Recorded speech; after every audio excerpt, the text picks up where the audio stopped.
السلام علیکم ورحمۃ اللہ وبرکاتہ۔ انشاءاللہ آپ سب خیر و عافیت سے ہوں گے۔ اللہ تعالیٰ آپ کو خوش و سلامت رکھے۔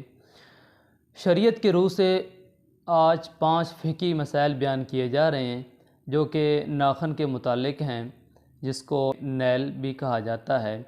ان میں سے سب سے پہلا مسئلہ یہ ہے کہ ناخن بڑھا دینا شوقیہ طور پہ۔ دیکھیں، شریعت کے اندر ناخن بڑھانا یا ناخن بڑا رکھنا قطعاً جائز نہیں ہے، بلکہ شرعی حکم یہ ہے کہ ہر ہفتے کے بعد یا پھر 15 دن بعد ناخن کو کاٹ دے۔ اگر 40 دن گزر گئے اور ناخن نہیں کاٹے تو یہ آدمی گناہ گار ہوگا۔ اس حکم میں مرد اور عورت دونوں برابر ہیں۔ اب چاہے مرد شوقیہ طور پہ کسی ایک انگلی کا ناخن بڑھا دے یا عورت، دونوں اسی حکم کے زمرے میں ہیں کہ وہ ہر ہفتے اپنے ناخن کاٹ دیں یا پھر 15 دن بعد کاٹیں، 40 دن کے اندر اندر کاٹ دیں۔ اور ناخن بڑے ہونے کا مطلب کیا ہے؟ یہ جو جسم ہے نا، یہ جو ہمارا حصہ ہے، جسم کا حصہ، اس جسم سے آگے ناخن کا بڑھ جانا، یہ ہے ناخن کا بڑا ہونا۔ اور اگر ناخن نیل اس جسم کے برابر ہیں، آگے نہیں بڑھے ہوئے، تو وہ آپ ایسا سمجھو کہ وہ چھوٹے ہیں۔ جس انگلی کے بھی آپ بڑا کرو گے تو آپ ناجائز طریقے پہ جاؤ گے۔ دوسرا مسئلہ یہ ہے کہ ناخن پر اگر پالش لگی ہوئی ہو، جس کو نیل وارنش بھی کہا جاتا ہے، تو اس سے وضو اور غسل ہو جاتا ہے یا نہیں؟ تو شریعت کے اندر، شریعت کے روح سے جس آدمی کے ناخن پر پالش لگی ہوئی ہو، اس سے نہ ہی وضو ہوتا ہے اور نہ ہی اس کا غسل ہوتا ہے۔ وضو سے مراد یہ ہے کہ وضو کر کے آدمی نماز پڑھے گا تو اس کی نماز نہیں ہوگی، جب وضو نہ ہوا تو نماز بھی نہ ہوئی۔ اور غسل سے مراد یہ ہے کہ جب آدمی کے اوپر غسل واجب ہو جاتا ہے یا پھر آدمی فوت ہو جاتا ہے، اللہ تعالیٰ کو پیارا ہو جاتا ہے، اور وہ اس حالت میں اس کو غسل دیا گیا کہ اس کے ناخن کے اوپر پالش لگی ہوئی تھی اور غسل دینے والوں نے اس کے ناخن سے پالش نہ اتاری تو اس کا غسل نہیں ہوگا۔ پھر اس کے بعد ایک اور سوال اٹھتا ہے کہ ایک ایسی میت جس کے ناخن پہ پالش لگی ہوئی ہو اور اس کو اسی صورت میں اس کو غسل دے کر قبر میں دفن کر دیا گیا ہو، اور پھر بعد میں یاد آیا ہو کہ اس کے ناخن پر تو پالش لگی ہوئی تھی، اس کا غسل نہیں ہوا، تو آپ اس کو نکالیں اور اس کا جو ناخن پر پالش لگی ہوئی تھی تو اس کو اتاریں اور اسی ناخن کو دھو لیں، بس اس سے اس کا غسل ہو جائے گا۔ کیونکہ پالش سے جو پانی ہے وہ آدمی کے جسم کو نہیں پہنچتا، اس لیے اسی زمرے میں اگر کوئی پٹی لگی ہوئی ہے جس کے اندر سے پانی نہ جائے، کوئی ٹیپ لگی ہوئی ہے، سنی پلاسٹ لگی ہوئی ہے، تو اس کے اندر پانی نہیں جاتا، تو وہ ایک بامر مجبوری ہے، بامر مرض ہے۔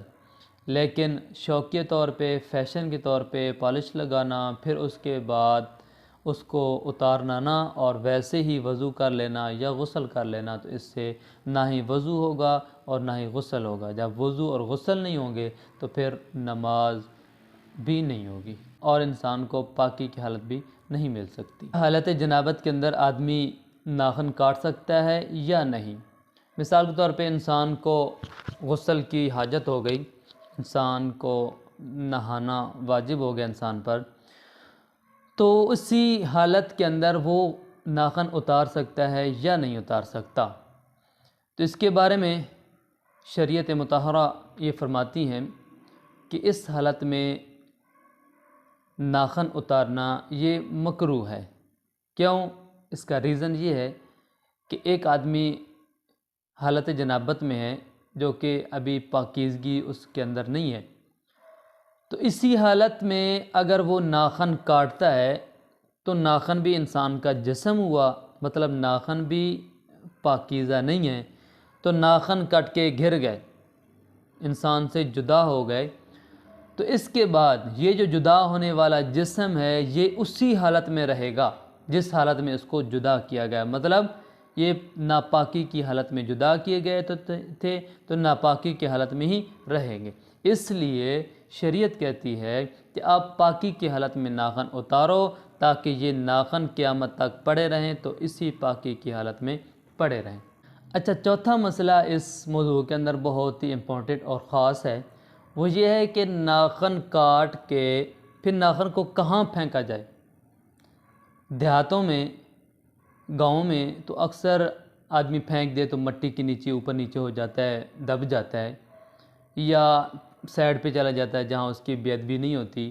لیکن بنسبت شہروں میں اس طرح تو گلیاں، نالے، گٹر یا واش روم، اس طرح کی چیزیں مثال کے طور پہ ایک گندگی زیادہ ہوتی ہے، تو نیچے فرش ہوتا ہے، مٹی وغیرہ بھی نہیں ہوتی جہاں آدمی ان کو دفن کر دے، فرش ہوتے ہیں، باہر روڈ ہوتے ہیں، گلیاں پکی سلیب ہوتی ہیں۔ تو اس صورت میں ویسے تو حدیث پاک کے روح سے حضرت جابر رضی اللہ تعالی عنہ فرماتے ہیں کہ آپ صلی اللہ علیہ وسلم کا ارشاد ہے کہ اپنے مونچھیں اور ناخن یہ کاٹ کے ان کو دفن کر دیا کرو۔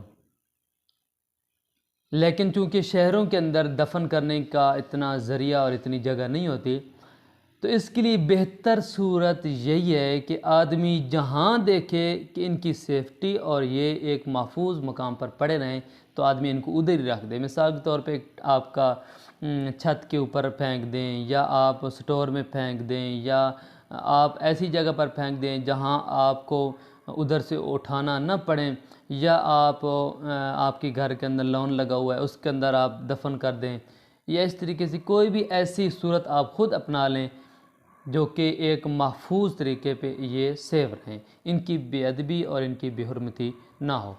پانچواں اور آخری مسئلہ یہ ہے کہ ان کو کاٹنے کا مسنون طریقہ کیا ہے، مسنون وقت کیا ہے۔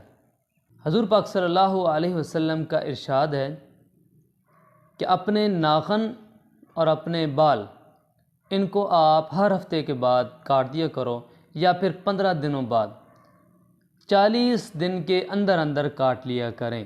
40 دن کے اگر اوپر ہو گیا تو انسان گناہ گار ہوتا ہے۔ تو جی دوستو، یہ 5 مسائل تھے جو آپ کے زیر گوش کرنا بہت انتہائی ضروری تھے۔ اسی موضوع پر اور بھی بہت سارے مسائل ہیں، لیکن ان کو تھوڑا سا خاص سمجھا میں نے، اس لیے آپ کے ساتھ شیئر کر دیا۔ تو ایک خلاصے کے طور پر آپ کو بیان کر دیتا ہوں۔ سب سے پہلے ناخن بڑے نہیں ہونے چاہیے، جسم کے بالکل برابر ہونے چاہیے۔ دوسری بات، دوسرا مسئلہ کہ ناخنوں کے اوپر پالش نہ لگائی جائے، اگر پالش لگانی بھی ہے تو وضو کے وقت اور غسل کے وقت پالش اتار دی جائے، تب وضو اور غسل ہوگا۔ تیسرا مسئلہ کہ حالت جنابت کے اندر آدمی کے اوپر غسل واجب ہوا ہو تو اس حالت میں ناخن اتارنا مکروہ ہے۔ چوتھا مسئلہ کہ ناخن کو کاٹ کر کہیں ایسی جگہ پر پھینکیں جہاں ان کی بے ادبی اور ان کی بے حرمتی نہ ہو۔ اور پانچواں مسئلہ کہ ناخن کو کاٹنے کا طریقہ یہ ہے کہ آدمی ہر ہفتے کے بعد، اور یا پھر 15 دن بعد، یا پھر 40 دن کے اندر اندر آدمی کاٹتا رہے۔ یہ مسنون طریقہ ہے۔ اللہ تعالیٰ آپ کو نیک و سلامتی کے ساتھ قائم و دائم رکھے۔ دعاؤں میں یاد رکھیے گا۔ جزاک اللہ۔